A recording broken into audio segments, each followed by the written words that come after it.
Hi friends, welcome back to my channel. അപ്പോൾ നമ്മളിന്ന് discuss ചെയ്യാൻ പോകുന്ന ടോപ്പിക് ടൗൺ പ്ലാനിംഗ് എന്ന് പറയുന്ന ടോപ്പിക്കാണ്. അപ്പോൾ സെപ്റ്റംബർ 24 ഓവർസിയർ ഡ്രാഫ്റ്റ്സ്മാൻ എക്സാമുകൾക്ക് ഇമ്പോർട്ടൻ്റ് ആയിട്ടുള്ള ടോപ്പിക്കാണിത്. അപ്പോൾ ഇത് 2 വീഡിയോസ് ആയിട്ടാണ് നമ്മൾ ചെയ്യുന്നത്. ആദ്യത്തെ പാർട്ടാണിത്. അപ്പോൾ വളരെ സിമ്പിളായിട്ടുള്ള ടോപ്പിക്കാണ്. വായിച്ചു കഴിഞ്ഞാൽ നമുക്ക് ഈസി ആയിട്ട് ആൻസർ ചെയ്യാൻ പറ്റുന്ന ഒരു ടോപ്പിക്കാണ്. നമ്മൾ ജസ്റ്റ് വായിച്ചു കഴിഞ്ഞാൽ തന്നെ ഷോർട്ട് നോട്ട്സ് വെച്ചിട്ട് എക്സാമിൻ്റെ തലേന്നോ മറ്റും നോക്കിക്കഴിഞ്ഞാൽ എന്തായാലും ക്വസ്റ്റ്യൻസ് ഇതിൽ നിന്ന് വരുന്നത് ആൻസർ ചെയ്യാൻ പറ്റും. അപ്പോൾ നിങ്ങൾ ആരെങ്കിലും ഈ ചാനൽ സബ്സ്ക്രൈബ് ചെയ്യാതെയാണ് വീഡിയോ കാണുന്നതെങ്കിൽ ദയവായി സബ്സ്ക്രൈബ് ചെയ്യുക. അതുപോലെ തന്നെ വീഡിയോ ഇഷ്ടപ്പെട്ടാൽ ലൈക്ക് ചെയ്യുക, കമൻറ്റ് ചെയ്യുക, പിന്നെ നിങ്ങളുടെ ഫ്രണ്ട്സിലേക്ക് ഷെയർ ചെയ്യുക. അപ്പോൾ നമുക്ക് ടൗൺ പ്ലാനിങ് എന്താണെന്ന് നോക്കാം. Town planning is used to indicate the arrangement of various components or units of a town in such a way that the town as such attains the significance of a living organism. അതായത് നമുക്കറിയാം, ഒരു living ഓർഗാനിസത്തിനെ നമ്മൾ consider ചെയ്ത് കഴിഞ്ഞാൽ അതിനകത്ത് living ഓർഗാനിസത്തിൻ്റെ അകത്ത് ഓരോ internal organism അതിൻ്റേതായ സ്ഥലത്ത് തന്നെ അടുക്കി വെച്ചിരിക്കുകയായിരിക്കും. അതുപോലെ തന്നെ നമ്മുടെ ടൗണിലുള്ള വേരിയസ് കമ്പണൻസ്, അതായത് റോഡാവട്ടെ, പിന്നെ അതുപോലെ തന്നെ വേറെ അമ്യൂണിറ്റീസ്, വേറെ നമുക്ക് വേണ്ട ആവശ്യപ്പെട്ട സ്ഥലങ്ങൾ, റിക്രിയേഷൻ സെൻറ്റർ, ഹോസ്പിറ്റൽ, അതെല്ലാം അതാത് സ്ഥാനത്ത് അടുക്കി വെച്ചിട്ട് ഒരു അടുക്കും ചിട്ടയോടെ ടൗണിന് കൊണ്ടുവരിക എന്നുള്ളതാണ് ടൗൺ പ്ലാനിങ് കൊണ്ട് ഉദ്ദേശിക്കുന്നത്. Okay, it includes ways and means to be adopted for the improvement of existing towns and for the extension of town. അതായത് നമ്മുടെ എക്സിസ്റ്റിംഗ് ആയിട്ടുള്ള നിലനിൽക്കുന്ന ടൗണുകളുടെ എക്സ്പാൻഷന് വേണ്ടിയിട്ടും അല്ലെങ്കിൽ ഇമ്പ്രൂവ്മെൻറ്റിന് വേണ്ടിയിട്ടോ അല്ലെങ്കിൽ എക്സ്റ്റൻഷന് വേണ്ടിയിട്ടുള്ള കാര്യങ്ങൾ, മീൻസ്, അതായത് മെത്തേഡ്സ്, മീൻസ് എന്ന് പറഞ്ഞാൽ മെത്തേഡ്സ് തന്നെ, മെത്തേഡ്സ് എല്ലാം ടൗൺ പ്ലാനിങ്ങിൽ ഇൻക്ലൂഡഡ് ആണ്. അപ്പോൾ ഇതാണ് ബേസിക്കലി ടൗൺ പ്ലാനിങ് എന്താണ്, പേരിൽ തന്നെ ഉണ്ട്, ടൗണിനെ പ്ലാൻ ചെയ്യുക. അതായത് ഒരു ലിവിങ് ഓർഗാനിസം എങ്ങനെ ഇരിക്കുന്നു അതുപോലെ ടൗണിനെ പ്ലാൻ ചെയ്ത് കൊണ്ടുവരുന്നതാണ് ടൗൺ പ്ലാനിങ്. ഇനി നമുക്ക് ഗ്രോത്ത് ഓഫ് ടൗൺ നോക്കാം. അതായത് ഒരു ടൗൺ ഗ്രോ ചെയ്യണമെങ്കിൽ അല്ലെങ്കിൽ വളരണമെങ്കിൽ അതിനെ അഫക്റ്റ് ചെയ്യുന്ന ഒത്തിരി ഫാക്ടേഴ്സ് ഉണ്ട്. അതാണ് നമ്മളിവിടെ ഡീൽ ചെയ്യുന്നത്. അതിൽ ആദ്യത്തേന്ന് പറഞ്ഞാൽ ട്രാൻസ്പോർട്ട് ഫെസിലിറ്റീസ് ആണ്. നല്ല ട്രാൻസ്പോർട്ട് ഫെസിലിറ്റീസ് ഉള്ള സ്ഥലത്ത് ആൾക്കാർ കൂടുതൽ സെറ്റിൽ ചെയ്യുകയും അവിടെ നമ്മുടെ ടൗൺ വളരെ വളരുകയും ചെയ്യും. ദെൻ ഇൻസ്റ്റലേഷൻ ഓഫ് ഇൻഡസ്ട്രീസ് വരുന്നത്, എക്സ്പാൻഷൻ ഓഫ് ഫാക്ടറീസ് എക്സ്പാൻഡ് ആവുന്നത്, provisions for defence or security അങ്ങനെയുള്ള കാര്യങ്ങളെല്ലാമാണ് നമ്മുടെ ടൗണിനെ വളരാൻ സഹായിക്കുന്ന ഘടകങ്ങൾ. അപ്പോൾ ഇതൊക്കെ ജസ്റ്റ് സിമ്പിളായിട്ടുള്ള കാര്യങ്ങളാണ്, ഞാൻ പറഞ്ഞു എന്നേ ഉള്ളൂ. ഇതിനകത്തു നിന്നൊക്കെ ചോദിച്ചാലും വളരെ സിമ്പിൾ ക്വസ്റ്റ്യൻസ് ആയിരിക്കും ചോദിക്കുന്നത്. അപ്പോൾ ടൗൺ പ്ലാനിങ് എന്താണെന്നും factors which contribute to the growth of town വളരാൻ വേണ്ടിയിട്ട് സഹായിക്കുന്ന ഫാക്ടേഴ്സുമാണ് നമ്മൾ പറഞ്ഞത്. ഇനി നമുക്ക് ഇമ്പോർട്ടൻറ്റ് ടോപ്പിക്കിലേക്ക് വരാം. ഗ്രോത്ത് ഓഫ് ടൗൺ, അതായത് നമ്മുടെ ടൗൺ വളരുന്നത് നമുക്ക് ബേസിക്കലി 2 രീതിയിൽ ക്ലാസിഫൈ ചെയ്യാം. ആദ്യത്തെ എന്ന് പറഞ്ഞാൽ ബേസ്ഡ് ഓൺ ഒറിജിൻ, രണ്ടാമത്തെ ഡയറക്ഷൻ. ഇനി growth of town based on origin തന്നെ 2 ടൈപ്പ് ഉണ്ട്. നാച്ചുറൽ ആയിട്ട് നമുക്കൊരു ടൗൺ വളരാം, പ്ലാൻഡ് ആയിട്ടും ടൗൺ വളരാം. നാച്ചുറൽ ഗ്രോത്തിനകത്ത് വരുന്നതാണ് concentric spread, ribbon development, satellite and scattered. ഇനി ഡയറക്ഷൻ അത് വരുന്ന ഹൊറിസോണ്ടലും വെർട്ടിക്കൽ. ഡയറക്ഷൻ എന്ന് പറയുമ്പോൾ തന്നെ ഹൊറിസോണ്ടലും വെർട്ടിക്കലും. അപ്പോൾ ഗ്രോത്ത് ഓഫ് ടൗൺ 2 എണ്ണം, ഒറിജിനും ഡയറക്ഷനും. ഒറിജിനകത്ത് തന്നെ നാച്ചുറൽ വരാം, പ്ലാൻഡ് വരാം. നാച്ചുറലിനകത്ത് വരുന്നതാണ് concentric, ribbon development, satellite and scattered. ഡയറക്ഷനകത്ത് വരുന്നതാണ് ഹൊറിസോണ്ടൽ ആൻഡ് വെർട്ടിക്കൽ. ഇത്രയുമാണ് ഗ്രോത്ത് ഓഫ് ടൗണിനകത്ത് വരുന്നത്. ഇനി ഇതിൻ്റെ ഓരോന്നും എക്സ്പ്ലനേഷനാണ് നമ്മൾ പറയുന്നത്. അപ്പം നമുക്ക് ആദ്യത്തെ നാച്ചുറൽ നോക്കാം. നാച്ചുറൽ എന്ന് പറഞ്ഞാൽ നമ്മളൊന്നും ചെയ്യുന്നില്ല, ചില ഫാക്ടേഴ്സ് കാരണം അത് തന്നെ ടൗൺ ഗ്രോ ആയി വരുന്നതാണ് നാച്ചുറൽ ഗ്രോത്ത് എന്ന് പറയുന്നത്. അപ്പോൾ അതിനകത്ത് വരുന്നതാണ് കോൺസെൻട്രിക് സ്പ്രെഡ്. ആദ്യത്തേതാണ് കോൺസെൻട്രിക് സ്പ്രെഡ്.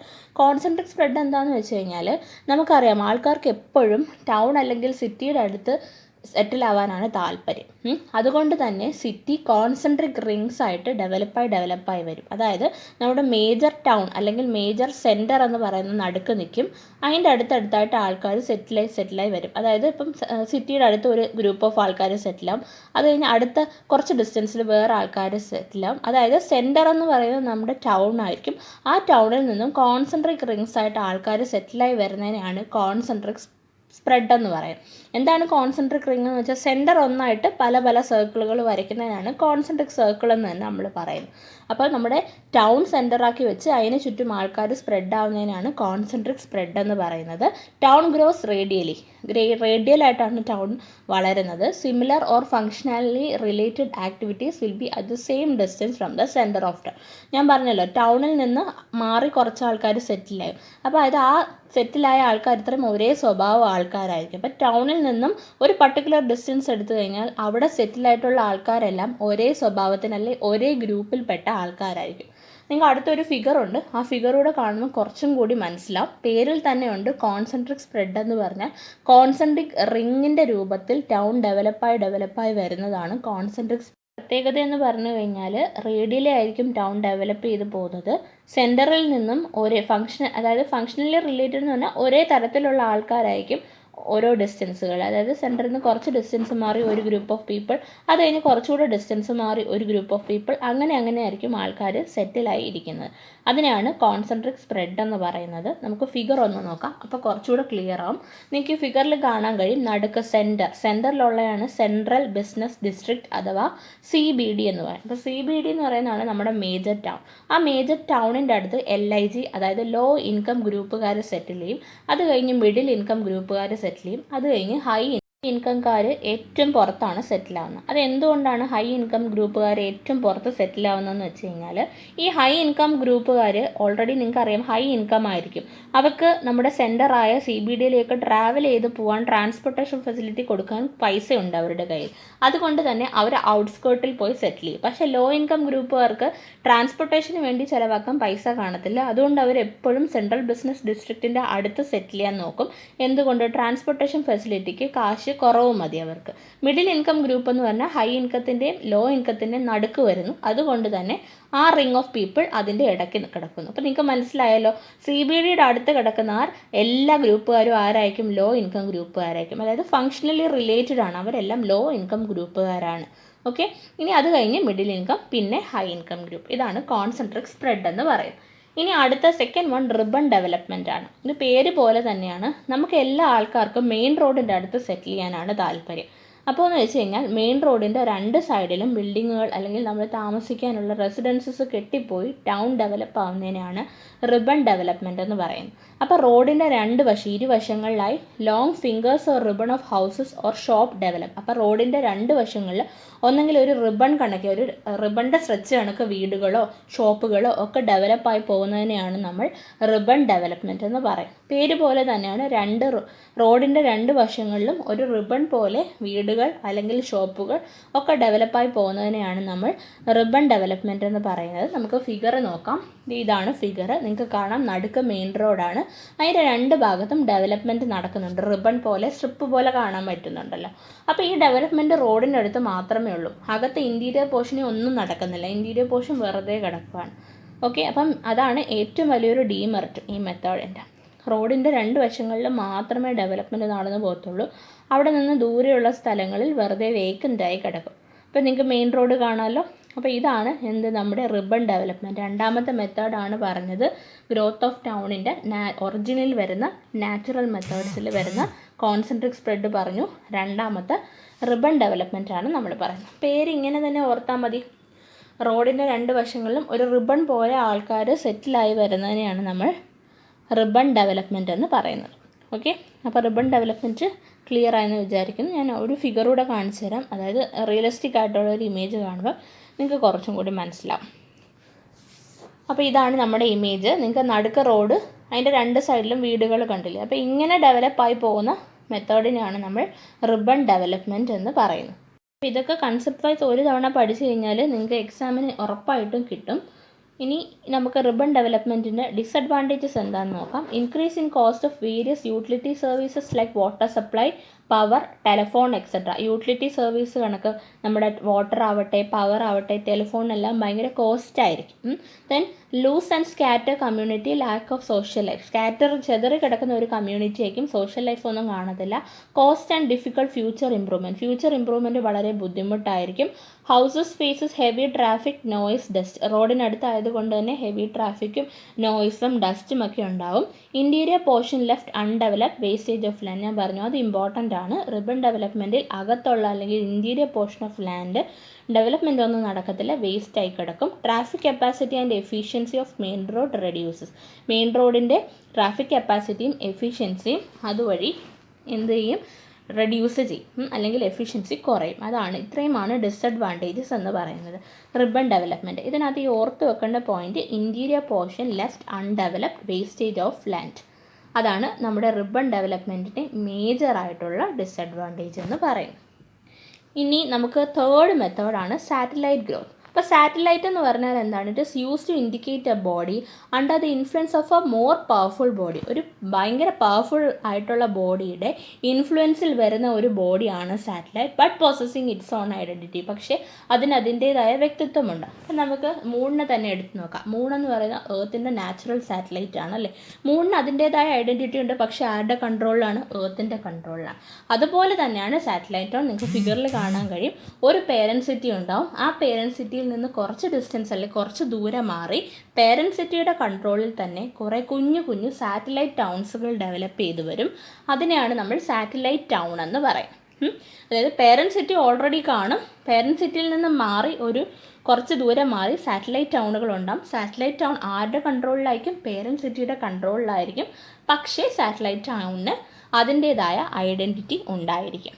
അങ്ങനെയുള്ള ഗ്രോത്തിനെയാണ് നമ്മൾ എന്ത് പറയുന്നത്? Satellite growth. ഇപ്പോൾ പറഞ്ഞ ഈ 3 കാര്യങ്ങളും പേരിൽ തന്നെ എഴുതി വെച്ചിട്ടുണ്ട്. അപ്പോൾ പേര് ജസ്റ്റ് ഒന്ന് അറിഞ്ഞിരുന്നാൽ തന്നെ നിങ്ങൾക്ക് സിമ്പിളായിട്ട് ആൻസർ എഴുതാൻ പറ്റും. അപ്പോൾ ഇതാണ് സാറ്റലൈറ്റ് ഗ്രോത്ത് എന്ന് പറയുന്നത്. സാറ്റലൈറ്റ് ടൗണിൻ്റെ പ്രത്യേകതകൾ എന്താണെന്നുള്ളതാണ് അത് വരുന്ന അടുത്ത ടോപ്പിക്. അപ്പോൾ സാറ്റലൈറ്റ് ടൗൺ എന്താണെന്ന് മനസ്സിലായാലും നമ്മൾ സാധാരണ സാറ്റലൈറ്റ്സിനെ ഓർത്താൽ മതി. നമ്മുടെ മേജർ ഒരു സ്റ്റാറിൻ്റെ ഇൻഫ്ലുവൻസിൽ വരുന്നതായിരിക്കും ആ സാറ്റലൈറ്റ്. പക്ഷേ അതിന് അതിൻ്റേതായ ഐഡൻറ്റിറ്റി ഉണ്ടാവും. അതിനെയാണ് സാറ്റലൈറ്റ്സ് എന്ന് പറയുന്നത്. അപ്പോൾ സാറ്റലൈറ്റ് ടൗൺ എന്ന് പറഞ്ഞാലും അങ്ങനെ തന്നെയാണ്. പേരൻറ്റ് ടൗൺ ഉണ്ടാവും, അതിൽ നിന്ന് കുറച്ച് മാറിക്കിടക്കും. പക്ഷേ ആരുടെ ഇൻഫ്ലുവൻസിലായിരിക്കും? പേരൻറ്റ് സിറ്റിയുടെ ഇൻഫ്ലുവൻസിലായിരിക്കും സാറ്റലൈറ്റ് ടൗൺ. ഇനി നമുക്ക് ഫീച്ചേഴ്സ് നോക്കാം സാറ്റലൈറ്റ് ടൗണിൻ്റെ. It own local government. സ്വന്തമായി ലോക്കൽ ഗവൺമെൻറ് ഉണ്ടാകും. It is a town itself. അതൊരു ടൗൺ തന്നെയാണ്. But depends upon to a certain extent upon parent city. പക്ഷേ ഒരു പരിധി വരെ പേരൻറ്റ് സിറ്റി ഡിപ്പെൻഡ് ചെയ്തിരിക്കും.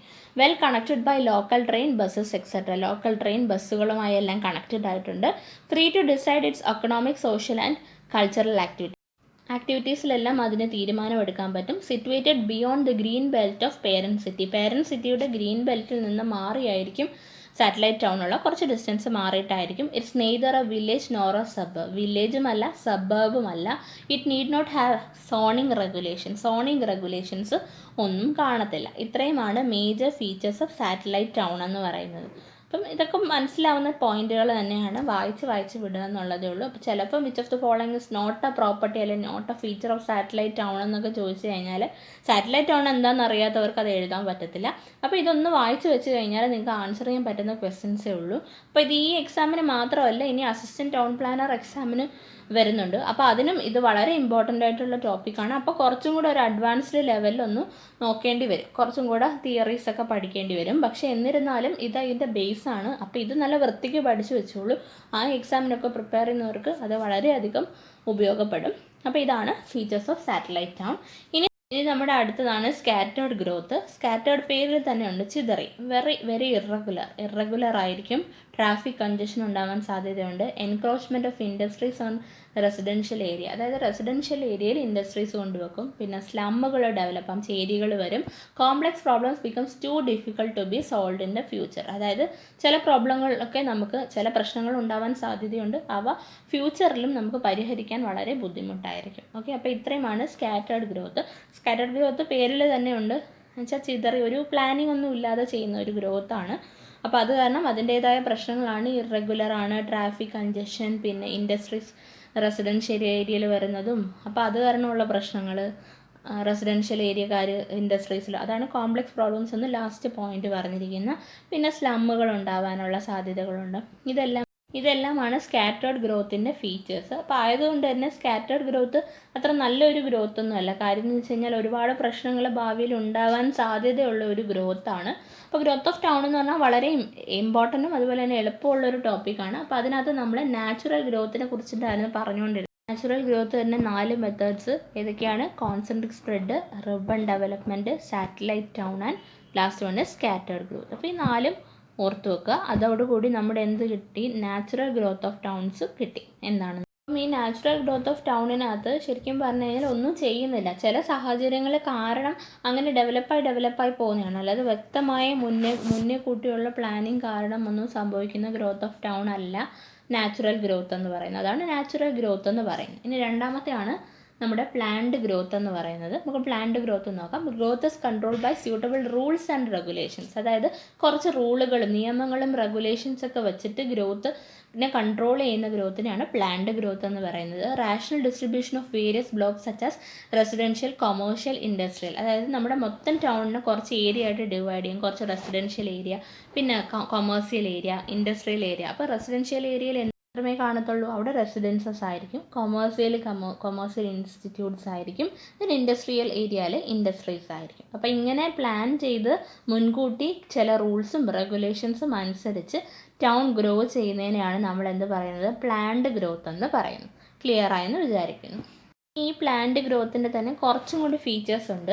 Provision of various amenities like water supply, drainage, parks etcetera is made to meet future requirements. അതായത് നമ്മുടെ water supply ആയാലും drainage ആയാലും പിന്നെ പാർക്കുകൾ, അങ്ങനെ പിള്ളേർക്കൊക്കെ കളിക്കാനുള്ള പാർക്കുകളൊക്കെ ആണെങ്കിലും ഭാവിയിലുള്ള റിക്വയർമെൻറ്റും കൂടി മീറ്റ് ചെയ്ത് തക്കവണ്ണമാണ് പ്രൊവിഷൻസ് കൊടുത്തിരിക്കുന്നത്. അതായത് എക്സ്പാൻഷൻ വല്ലതും വേണമെങ്കിൽ ആ രീതിയിൽ. Orderly growth avoids clashing of many activities of normal town. Clashing ഒന്നും ഉണ്ടാവത്തില്ല. ഓക്കെ, പ്ലാൻഡ് ഗ്രോത്തിനകത്ത്. ഇനി നമ്മൾ ഡയറക്ഷൻ വെച്ചിട്ടുള്ള ഗ്രോത്താണ് പറയുന്നത്. ആദ്യത്തെ ഹൊറിസോണ്ടൽ ഗ്രോത്ത് ആണ്. Town develops horizontally in all direction. Horizontally എല്ലാ ഡിറക്ഷനിലും ടൗൺ ഗ്രോ ചെയ്യുന്നതാണ് horizontal growth.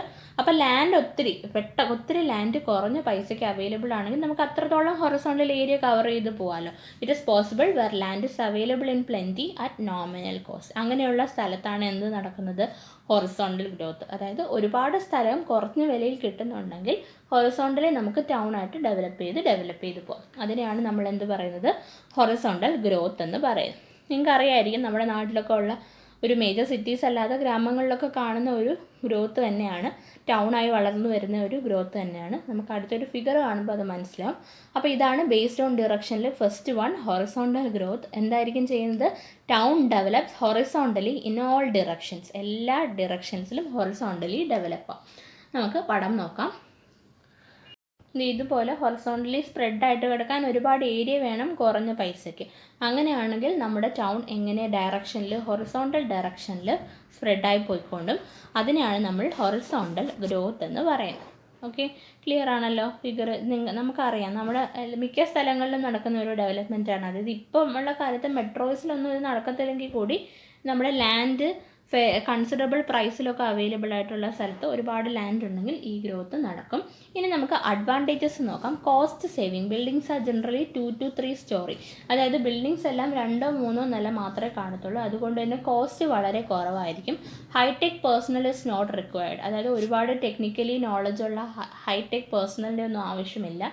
Maximum possible use of natural light. അതായത് നാച്ചുറൽ ആയിട്ടുള്ള ലൈറ്റിൻ്റെ യൂസേജ് മാക്സിമം നമുക്ക് പറ്റും. Then restricted density of population കുറച്ച് റെസ്ട്രിക്റ്റഡ് ആയിരിക്കും.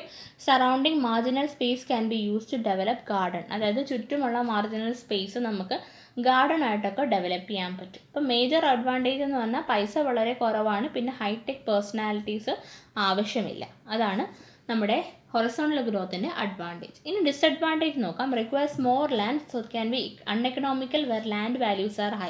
അതായത് സ്ഥലത്തിന് കൂടുതൽ വിലയുള്ള സ്ഥലത്തൊന്നും പറ്റത്തില്ല, കാര്യം ഒരുപാട് ലാൻഡ് വേണം ഇങ്ങനത്തെ ഗ്രോത്തിന്. Foundation cost per unit area will be more. Foundation cost per unit area കൂടുതലായിരിക്കും. ആബ്സെൻസ് ഓഫ് ഗ്രൂപ്പ് ലിവിങ് ഒന്നുമില്ല, കാര്യം എല്ലാവരും അവരുടേതായ വീടുകളിലും അവരുടേതായ റെസിഡൻസിലും ഒക്കെ കഴിഞ്ഞാണ് പോകുന്നത്. അപ്പോൾ അതുകൊണ്ട് തന്നെ ഗ്രൂപ്പ് ലിവിങ് ഇല്ല. ഇത്രയുമാണ് ഡിസഡ്വാൻറ്റേജസ് ആയിട്ട് നമുക്ക് ഹൊറിസോണ്ടൽ ഗ്രോത്തിൻ്റെ പറയാൻ പറ്റുന്ന കാര്യം. അപ്പോൾ ഹൊറിസോണ്ടൽ ഗ്രോത്ത് പറഞ്ഞു, ഹൊറിസോണ്ടലി ടൗൺ ഡെവലപ്പ് ചെയ്ത് പോകുന്നു. അപ്പോൾ ലാൻഡ് ഈസിലി അവൈലബിൾ, ലോ കോസ്റ്റിലാണെങ്കിൽ നമുക്ക് ഹൊറിസോണ്ടൽ ഗ്രോത്ത് നോക്കാം. ഇനി അടുത്തതെന്ന് പറഞ്ഞു കഴിഞ്ഞാൽ വെർട്ടിക്കൽ ഗ്രോത്ത് ആയിരിക്കും. അപ്പോൾ എന്തായിരിക്കും, മുകളിലേക്ക് അതായത് മൾട്ടി സ്റ്റോറേഡ് ബിൽഡിങ്സ് ആണ്. അവിടെ ലാൻഡ് വളരെ കോസ്റ്റ്ലി ആണെങ്കിൽ നമുക്ക് ഒരുപാട് ലാൻഡ് അക്വയർ ചെയ്യാൻ പറ്റത്തില്ല. അപ്പോൾ കുറച്ച് ലാൻഡിനകത്ത് മാക്സിമം ആൾക്കാരെ ഉൾക്കൊള്ളിച്ച് കൊണ്ടുപോകാം. അപ്പോൾ എന്ത് മാത്രമേ പറ്റത്തുള്ളൂ, ഹൈ റൈസ് കൺസ്ട്രക്ഷൻ അല്ലെങ്കിൽ മൾട്ടി സ്റ്റോറേഡ് ബിൽഡിങ്സ് നമ്മൾ കൺസ്ട്രക്ട് ചെയ്യും. അങ്ങനെയുള്ള ഗ്രോത്തിനെയാണ് നമ്മൾ എന്ത് പറയുന്നത്, വെർട്ടിക്കൽ ഗ്രോത്ത് എന്ന് പറയുന്നത്. നമ്മുടെ അപ്പാർട്ട്മെൻറ്റ്സ്, ഫ്ലാറ്റുകളൊക്കെ ഇതിനകത്ത് വരും. ഫിഗർ കാണാം. ഇതാണ് നമ്മുടെ വെർട്ടിക്കൽ ഗ്രോത്തിന് എക്സാമ്പിൾ. ഇതുപോലെ ഹൈ റൈസ് ആയിട്ട് സ്കൈ സ്ക്രേപ്പേഴ്സും ഒക്കെ ഉള്ള ഗ്രോത്തിനെയാണ് നമ്മൾ വെർട്ടിക്കൽ ഗ്രോത്ത് എന്ന് പറയുന്നത്. ഇനി അതിൻ്റെ അഡ്വാൻറ്റേജസ് നോക്കാം. Use of common amenities, sense of group living develop. അതായത് ഒരുവിധം കോമൺ അമ്യൂണിറ്റീസ് ആയിരിക്കും ആൾക്കാർക്കെല്ലാം, ഗ്രൂപ്പ് ലിവിങ്ങിൻ്റെ സെൻസ് വരും. Then foundation cost per unit area is reasonable. Foundation cost per unit area ഇവിടെ കുറവാണ്. Then high level floor enjoys natural sceneries such as river view, see view etcetera. അപ്പോൾ മുകളിലത്തെ നിലക്കാർക്കൊക്കെ see വ്യൂയും വ്യൂവും എല്ലാം നന്നായി കിട്ടും. പിന്നെ എന്ന് വെച്ച് കഴിഞ്ഞാൽ കൺസിഡറബിൾ സേവിങ് ഇൻ ലാൻഡ് വളരെയധികം സേവ് ചെയ്യാൻ പറ്റും, കാരണം വെർട്ടിക്കലി ആണല്ലോ നമ്മൾ കൺസ്ട്രക്ട് ചെയ്യുന്നത്. അപ്പോൾ ഇത്രയുമാണ് major advantages of vertical growth എന്ന് പറയുന്നത്. ഗ്രൂപ്പ് ലിവിങ് ഡെവലപ്പ് ആവും, foundation cost per unit area is reasonable. അത് തിരിഞ്ഞു പോരുത് കേട്ടോ, തെറ്റിച്ചൊന്നും കളഞ്ഞേക്കരുത്. വെർട്ടിക്കൽ ഗ്രോത്തിനകത്താണ് foundation cost per unit area വളരെ കൂടുതൽ. Higher floor enjoys natural sceneries, സിമ്പിളായിട്ടുള്ള പോയിൻ്റാണ്. Considerable saving in land. ഇത്രയുമാണ് അഡ്വാൻറ്റേജസ് ആയിട്ട് നമുക്ക് പറയാൻ കഴിയുന്ന പോയിന്റുകൾ. ഇനി ഒരു 3 പോയിന്റ് കൂടിയുണ്ട് അടുത്ത സ്ലൈഡിൽ. Economy in construction cost, repetition of typical floors. നമ്മൾ കണ്ടിട്ടുണ്ടാവല്ലോ, അപ്പാർട്ട്മെൻറ്റുകളും ഫ്ലാറ്റുകളിലെല്ലാം നമ്മുടെ ഫ്ലോറുകൾ സിമിലർ ആയിരിക്കും. അപ്പോൾ അത് കാരണം കൺസ്ട്രക്ഷൻ കോസ്റ്റ് കുറവായിരിക്കും, കാര്യം സിമിലാരിറ്റി കൊണ്ട്. Maximum use of modern construction techniques such as fire proofing, sound proofing, heat insulation, air conditioning, high speed lift. അതായത് മോഡേൺ കൺസ്ട്രക്ഷൻ ടെക്നിക്സ് ഒക്കെ നമുക്ക് മാക്സിമം ഉപയോഗിക്കാൻ പറ്റും. റെപ്പറ്റീഷൻ ഓഫ് ടിപ്പിക്കൽ ഫ്ലോർ ആയതിന് ഡിസൈനൊക്കെ ചെയ്യുമ്പോൾ ഒരെണ്ണം മാത്രം ചെയ്താൽ മതി, അതുപോലെ മറ്റേതൊക്കെ പോയിക്കോളും. പിന്നെന്ന് വെച്ച് കഴിഞ്ഞാൽ fire proofing, sound proofing, heat insulation, air conditioning, high speed lift, അങ്ങനെ പുതിയ കൺസ്ട്രക്ഷൻ ടെക്നിക്സ് എല്ലാം നമുക്കിവിടെ ഉപയോഗിക്കാൻ കഴിയും. അപ്പോൾ അതുകൊണ്ട് തന്നെ സ്പീഡി കൺസ്ട്രക്ഷൻ ആയിരിക്കും, കുറച്ച് എക്കണോമിയാണ്. ഓക്കെ, അപ്പോൾ ഇത്രയുമാണ് അഡ്വാൻറ്റേജസ് ആയിട്ട് പറയാൻ പറ്റുന്നത്. ഇനി നമുക്ക് ഡിസഡ്വാൻറ്റേജസ് ഒത്തിരി ഉണ്ട്. Natural calamities difficult to escape. Natural calamities ഒക്കെ വരുന്ന സമയത്ത് രക്ഷപ്പെടാൻ കുറച്ച് ബുദ്ധിമുട്ടാണ്. പോപ്പുലേഷൻ ഡെൻസിറ്റി വളരെ കൂടുതലാണ്. Design of flat stereo type, അതായത് ഒരേപോലത്തെ ഒരു ഡിസൈൻ ആയിരിക്കും. Failure of lift or water raising pump will cause great inconvenience. മുകളിലത്തെ നിലക്കാർക്കൊക്കെ ലിഫ്റ്റൊക്കെ കേടാകുമ്പോൾ വളരെ ബുദ്ധിമുട്ടാണ്. പമ്പൊക്കെ കേടായ അടുത്ത പ്രശ്നം, വെള്ളം മുകളിലേക്ക് പറ്റത്തില്ല, വാട്ടർ ലിഫ്റ്റിംഗ് പമ്പ് വന്നു കഴിഞ്ഞാൽ. വേസ്റ്റേജ് ഓഫ് ഫ്ലോർ സ്പേസിൻ്റെ wastage, lift, supporting columns etcetera has to be provided. അതായത് നമ്മുടെ ലിഫ്റ്റുകളും സപ്പോർട്ടിംഗ് കോളം എല്ലാം കൊടുക്കുന്നത് കാരണം ഫ്ലോർ സ്പേസ് ഒത്തിരി വേസ്റ്റ് ആയിപ്പോകും. ഇതൊക്കെ ജസ്റ്റ് വായിച്ച് മാത്രം വെച്ചിരുന്നാൽ മതി, കാര്യം ആ ഒരു കൺസെപ്റ്റ് മാത്രം പിടികിട്ടുക എന്നുള്ളത് മാത്രമേ ഉള്ളൂ നമ്മുടെ ഉദ്ദേശം. ഇപ്പോൾ which of the following is A disadvantage of, അങ്ങനെയൊക്കെ ചോദിച്ചു കഴിഞ്ഞാൽ കാര്യം അറിയാമെങ്കിൽ ഇതൊന്നും ഒരു തവണ വായിച്ചു വെച്ചാൽ തന്നെ ആർക്കായാലും എഴുതാൻ പറ്റും. പക്ഷേ എന്താണ് ഹൊറിസോണ്ടൽ ഗ്രോത്ത്, എന്താണ് വെർട്ടിക്കൽ ഗ്രോത്ത് എന്ന് ഒരു തവണ പോലും വായിക്കാൻ നമുക്ക് ആ ക്വസ്റ്റിനെ കുറിച്ച് ഒരു ഐഡിയയും കിട്ടത്തില്ല. അപ്പോൾ എന്തായാലും ഈ വീഡിയോ മൊത്തം കാണുക, മൊത്തം പഠിക്കാൻ നോക്കുക. ഓക്കെ, അപ്പം എവിടെയെങ്കിലും ഒന്ന് ജസ്റ്റ് പോയിന്റ് ചെയ്ത് വെച്ചിട്ട് എക്സാമിന് തൊട്ട് മുന്നേ ഒന്നുകൂടെ നോക്കാം. ഓക്കെ, അപ്പോൾ ഇത്രയുമാണ് ഡിസഡ്വാൻറ്റേജസ് എന്ന് പറയും. ഇനി നമുക്കുള്ളത് വളരെ ഇമ്പോർട്ടൻ്റ് ആയിട്ടുള്ളൊരു ടോപ്പിക്കാണ്. ഇതിൽ നിന്ന് ഒത്തിരി ക്വസ്റ്റ്യൻസ് ചോദിക്കും. സ്റ്റേജസ് ഇൻ ടൗൺ ഡെവലപ്മെൻറ്റ്, അതായത് ടൗൺ ഡെവലപ്പ് ചെയ്യുന്ന പല സ്റ്റേജുകളിലൂടെയാണ്. അപ്പോൾ ആ സ്റ്റേജുകളാണ് നമ്മൾ പഠിക്കാൻ പോകുന്നത്, വളരെ ഇമ്പോർട്ടൻ്റ് ആണ്. ആദ്യത്തെ അക്കോർഡിംഗ് ടു സർ പാട്രിക് ഗഡിസിൻ്റെ കാഴ്ചപ്പാടിൽ town is classified into various categories according to the different stages of development. അതായത് ഡെവലപ്മെൻറ്റിൻ്റെ പല സ്റ്റേജ് അനുസരിച്ച് ഒരു ടൗണിനെ നമുക്ക് പല കാറ്റഗറികളായിട്ട് ഡിവൈഡ് ചെയ്യാൻ പറ്റും എന്നാണ് സർ പാട്രിക് ഗഡിസ് പറയുന്നത്. അപ്പോൾ sir Patrick Geddes has given 3 such, 3 പുള്ളി പറഞ്ഞിട്ടുണ്ട്. അതായത് 3 ഡിഫറെൻറ്റ് സ്റ്റേജസ് ആണ് അദ്ദേഹം പറഞ്ഞിരിക്കുന്നത്. Primary, secondary and tertiary. 3 സ്റ്റേജസിലൂടെയാണ് ഒരു ടൗൺ ഡെവലപ്പ് ആകുന്നതെന്നാണ് പറയുന്നത്. ഓക്കെ, അപ്പോൾ primary town is A one which produces human necessities such as agriculture village. അതായത് പ്രൈമറി ടൗൺ എന്ന് പറഞ്ഞു കഴിഞ്ഞാൽ അതൊരു ടൗൺ ആണ്. അവിടെ എന്താണ് നടക്കുന്നത്? Which produces human necessities such as agricultural village. അതായത് മനുഷ്യന് വേണ്ട നെസസിറ്റീസ് ഒക്കെ പ്രൊഡ്യൂസ് ചെയ്യുന്ന ആ സ്റ്റേറ്റ് അല്ലെങ്കിൽ ആ ടൗണിനെയാണ് പ്രൈമറി ടൗൺ എന്ന് പറയുന്നത്. അവിടെ നമ്മുടെ നെസസിറ്റി ആയ ഫുഡ് പ്രൊഡ്യൂസ് ചെയ്യുന്ന സ്ഥലം, അതായത് അഗ്രികൾച്ചറൽ വില്ലേജ് ആയിരിക്കും പ്രൈമറി ടൗൺ എന്ന് പറയുന്നത്. ഓക്കെ, അപ്പം പാട്രിക് ഗഡിസിൻ്റെ ക്ലാസിഫിക്കേഷനാണ് 3 സ്റ്റേജസ് ഓഫ് ഡെവലപ്മെൻറ്റ് ആണുള്ളത്. അതിൽ ആദ്യത്തെ ആണ് primary town, one which produces human necessities such as agricultural village.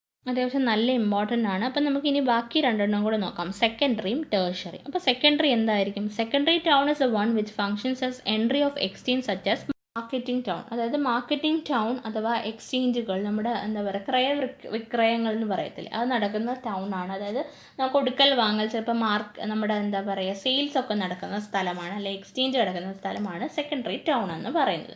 ഇനി third one is tertiary town is the one which provides residential, educational and recreational facilities. Tertiary ടൗണിൽ എന്താണ് provide ചെയ്യുന്നത്?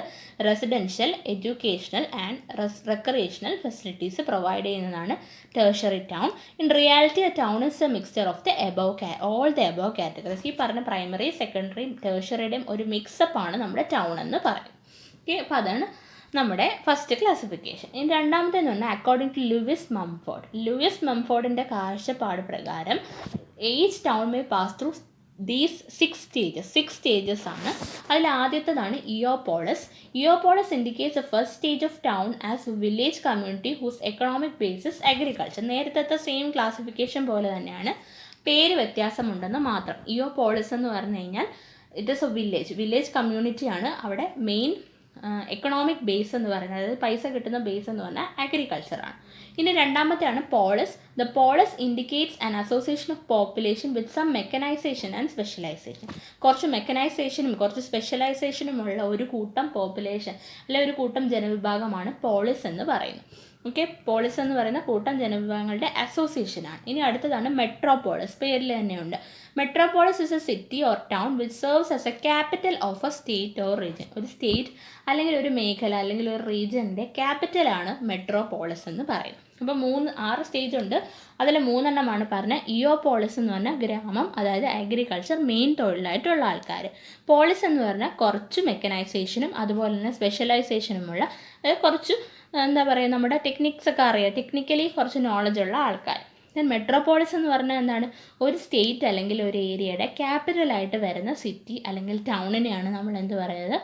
Metropolis. അപ്പോൾ ഇത് ആരുടെ ക്ലാസിഫിക്കേഷനാണ്? ലൂയിസ് മംഫോർഡ്. ഈ പേരും ഒരു ആരോ ഇട്ടിട്ട്, ഇപ്പോൾ നമ്മൾ ആദ്യം പഠിച്ച പെട്രികഡീസ് 3 സ്റ്റേജസ്, പ്രൈമറി, സെക്കൻഡറി, ടെർഷറി എഴുതി വെക്കുക. അടുത്തത് നമ്പർ 2 ലൂയിസ് മംഫോർഡ്. എന്നിട്ട് അതിനകത്തുള്ള 6 സ്റ്റേജസ്, 6ൻ്റെയും പേര് എഴുതി വെക്കുക. എന്നിട്ട് അതിൻ്റെ മേജർ പോയിൻ്റ് ഒന്ന് ആരോ ഇട്ട് എഴുതി വെക്കുക. ഇപ്പോൾ ഇത് പഠിക്കുമ്പോൾ പിന്നെ എക്സാമിൻ്റെ സമയമാകുമ്പോൾ, ഇനി കുറച്ച് സമയമല്ലേ ഉള്ളൂ, അപ്പോൾ എക്സാമിൻ്റെ സമയമാകുമ്പം ജസ്റ്റ് ഇതൊന്ന് വായിച്ച് പോകും. അപ്പോൾ നിങ്ങൾ ഫുൾ വീഡിയോ ഇരുന്ന് കേൾക്കുമോ അങ്ങനത്തെ ആവശ്യമൊന്നും വരത്തില്ല. ഓക്കെ, അപ്പോൾ ഇതാണ് നമ്മുടെ 3. ഇനിയും ബാക്കി 3 നോക്കാം. Megalopolis. The megalopolis indicates the first stage of decline in a town or city due to mega problems and issues, or the reign of town or city shows a sign of decline and deterioration. ഇനി മെഗാളോപോളിസ് എന്ന് പറഞ്ഞു കഴിഞ്ഞാൽ ഒരു city അല്ലെങ്കിൽ ടൗണിൻ്റെ പതനത്തിൻ്റെ first stage, അല്ലെങ്കിൽ നശിച്ചു പോകുന്ന, decline എന്ന് പറഞ്ഞാൽ എന്താണ്? താഴ്ന്നു വരിക. അതിൻ്റെ ആദ്യത്തെ സ്റ്റേജാണ് megalopolis. Due to mega problems and issues, വലിയ പ്രോബ്ലങ്ങളും വലിയ ഇഷ്യൂകളും കാരണം ഒരു സിറ്റി അല്ലെങ്കിൽ ഒരു ടൗൺ ഡിക്ലൈൻ ആയി പോകുന്ന ആദ്യത്തെ സ്റ്റേജാണ് megalopolis. Or the reign of town or city shows a sign of decline and deterioration. അതായത് നശിക്കുന്ന ഒരു സൈൻ കാണിച്ചു തുടങ്ങുന്നത്, അതായത് സിഗ്നലൊക്കെ തരുന്ന ഒരു സ്റ്റേജാണ് മെഗാളോപോളിസ് എന്ന് പറയുന്നത്. Then next one is tyrannopolis. Tyrannopolis is the town or city which shows drastic deteriorating situation. For example, a trade depression or military pass may occur with different warlords. അപ്പോൾ ഒന്നുമില്ല, ടൈറാനോപോളിസ് എന്ന് പറഞ്ഞു കഴിഞ്ഞാൽ ഡ്രാസ്റ്റിക് ആയിട്ട്, അതായത് പെട്ടെന്ന് ഒരു നശിക്കുന്ന സിറ്റുവേഷൻ കാണിക്കുന്നതാണ് ടൈറാനോപോളിസ്. അത് ട്രേഡിൻ്റെ നഷ്ടം കാരണമോ അല്ലെങ്കിൽ എന്തെങ്കിലും യുദ്ധം കാരണമോ ആയിരിക്കും. And last one is necropolis. Necropolis is a worst stage of a town or city. ഒരു ടൗൺ അല്ലെങ്കിൽ സിറ്റിയുടെ ഏറ്റവും നശിച്ച ഒരു സ്റ്റേജാണ് നെക്രോപോളിസ് എന്ന് പറയുന്നത്. For example, citizens are shifting to rural areas. അതായത് സിറ്റിസൺസ് ടൗൺ ഒക്കെ വിട്ട് റൂറൽ ഏരിയയിലേക്ക് പോവുകയാണ്. ഓർ ഹിൻഡർലാൻഡ്, ആർക്കും വേണ്ടാത്ത സ്ഥലങ്ങളിലേക്ക് പോവുകയാണ്. ഓർ വില്ലേജ്, അല്ലെങ്കിൽ വില്ലേജിലേക്ക് പോവുകയാണ്. എന്ത് കാരണം? ഡ്യൂ ടു വാർ, ഒന്നെങ്കിൽ യുദ്ധം കാരണം, disease or economic breakdown, അല്ലെങ്കിൽ എന്തെങ്കിലും അസുഖങ്ങൾ കാരണമോ അല്ലെങ്കിൽ സാമ്പത്തിക നഷ്ടം കാരണമോ നമ്മുടെ ആൾക്കാരെല്ലാം നമ്മുടെ ടൗണിൽ നിന്ന് റൂറൽ ഏരിയ അല്ലെങ്കിൽ വില്ലേജിലേക്ക് ഷിഫ്റ്റ് ചെയ്ത് പോയി ഒരു വേഴ്സ്റ്റ് സ്റ്റേജിൽ എത്തുന്നതിനാണ് നെക്രോപോളിസ് എന്ന് പറയുന്നത്. In that case town may require from it after a large interval of time. വലിയ ഒരു ഇൻ്റർവൽ ഓഫ് ടൈമിന് ശേഷം മാത്രമേ ടൗൺ റിക്കവറായി വരട്ടൂ. ഓക്കെ, ഇനി next one is according to Griffith Taylor. അതായത് ഗ്രിഫിത്ത് ടെയ്ലറിൻ്റെ ക്ലാസിഫിക്കേഷനാണ്. അതനുസരിച്ച് first one is infantile. Infantile നമുക്കറിയാം, ഇൻഫൻസ്. അപ്പോൾ first stage of town in which a city is not divided into separate zones. അതായത് സിറ്റി നമ്മൾ റെസിഡൻഷ്യൽ, കൊമേഴ്ഷ്യൽ അങ്ങനെയൊന്നും divide ചെയ്യാത്ത ആദ്യത്തെ സ്റ്റേജിനെയാണ് നമ്മൾ ഇൻഫൻറ്റൈൽ എന്ന് പറയുന്നത്. Or city in which zoning regulations is not being prepared. അതായത് സോണിങ് റെഗുലേഷൻസ് ഒന്നുമില്ല. സോണിങ് ഇനി നമ്മൾ പഠിക്കും. അങ്ങനെ ഒന്നും സെപ്പറേറ്റ് സോണായിട്ട് ഡിവൈഡ് ചെയ്യാത്ത ഫസ്റ്റ് സ്റ്റേജിനാണ് ഇൻഫൻറ്റൈൽ എന്ന് പറയുന്നത്. Second one is juvenile. Juvenile stage of a town or city indicates that shops are being separated from the houses or residential area. അപ്പോൾ ജുവനൈൽ സ്റ്റേജിനകത്ത് നമ്മുടെ ഷോപ്പുകൾ, അതായത് കടകളൊക്കെ നമ്മുടെ റെസിഡൻഷ്യൽ ഏരിയയിൽ നിന്ന് സെപ്പറേറ്റ് ചെയ്തിട്ടുണ്ട്. And there are some factories or an industries has been established at the minimum level.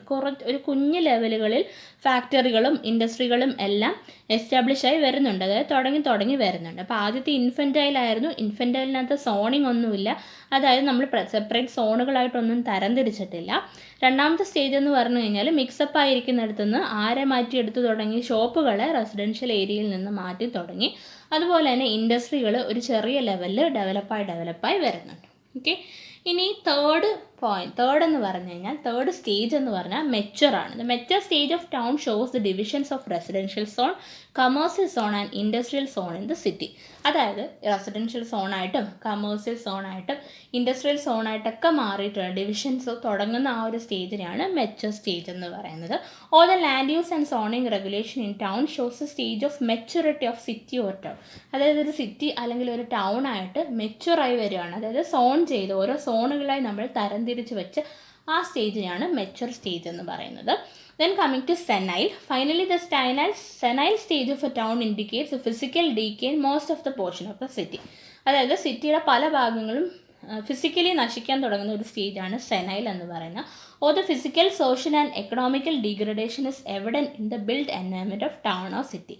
അതായത് നമ്മുടെ ഫിസിക്കൽ പരമായോ അല്ലെങ്കിൽ സാമൂഹികപരമായും സാമ്പത്തികപരമായും ഒക്കെ ഉള്ള നശീകരണം നമുക്ക് നമ്മുടെ സിറ്റിയിൽ കാണാൻ കഴിയുന്ന ഒരു സ്റ്റേജാണ് സെനൈൽ സ്റ്റേജ് എന്ന് പറയും. അപ്പം മെച്യൂരിറ്റിയിലെത്തി, പിന്നെന്താണ്, മെച്യൂരിറ്റിക്ക് ശേഷം സെനൈലാണ് വരുന്നത്. സെനൈൽ എന്ന് പറഞ്ഞാൽ ഫിസിക്കൽ ഡീക്കേ ആണുള്ളത്. ഓക്കെ, അപ്പോൾ ഇതൊക്കെയായിരുന്നു പറഞ്ഞ് ഇൻഫൻറ്റൈൽ ആദ്യത്തെ സ്റ്റേജ് ഒന്നും തിരിച്ചിട്ടില്ല. ജുവനൈലിനകത്ത് നമ്മൾ ഷോപ്സിന് റെസിഡൻഷ്യലിൽ നിന്ന് തിരിച്ചു വന്നു, ഇൻഡസ്ട്രീസ് ഉയർന്നു വന്നു. മെച്ചറിനകത്ത് എല്ലാം തരംതിരിച്ച് തുടങ്ങി, അതായത് ലാൻഡ് സോണിങ് റെഗുലേഷൻസ് ലോസൊക്കെ വന്നു തുടങ്ങി. And last one senile, that is A decay. അപ്പോൾ ഇത്രയുമാണ് ഈ വീഡിയോയ്ക്കകത്ത് ഇൻക്ലൂഡ് ചെയ്തിരിക്കുന്നത്. അപ്പം ഇനി നമുക്ക് ഒരു വീഡിയോ കൂടെ ഉണ്ട്, അതിനകത്ത് നമുക്ക് ടൗൺ പ്ലാനിങ് ഫുൾ കവർ ചെയ്യാം. ജസ്റ്റ് വായിച്ചു കഴിഞ്ഞാൽ ഈസി ആയിട്ട് ആൻസർ ചെയ്യാൻ പറ്റുന്നൊരു ടോപ്പിക്കാണ്, ഇത് മിസ് ഔട്ട് ചെയ്യരുത്. ഇപ്പോൾ 24th എക്സാം ഇങ്ങനെ അടുത്തിരിക്കുകയാണ്, ഇനി കുറച്ച് സമയമുള്ളൂ. അപ്പോൾ കവർ ചെയ്യാനുള്ള പോർഷൻസൊക്കെ കവർ ചെയ്യാം. അതിൻ്റെ ഒപ്പം തന്നെ revision is A must, revise ചെയ്തുകൊണ്ടിരിക്കുക. പഠിച്ചത് എത്ര തവണ പഠിക്കുന്നു അത്രയും നല്ലത്. ഞാൻ എപ്പോഴും പറയുന്ന പോലെ പഠിച്ചിട്ട് ഓർമ്മയില്ലാത്തത് അണ്ടർലൈൻ ചെയ്ത് വെക്കുക, പിന്നെയും പഠിക്കുമ്പോൾ അത് ഓർമ്മ കിട്ടുന്നു എന്ന് ഉറപ്പ് വരുത്തുക. അപ്പോൾ thanks for watching. Thank you.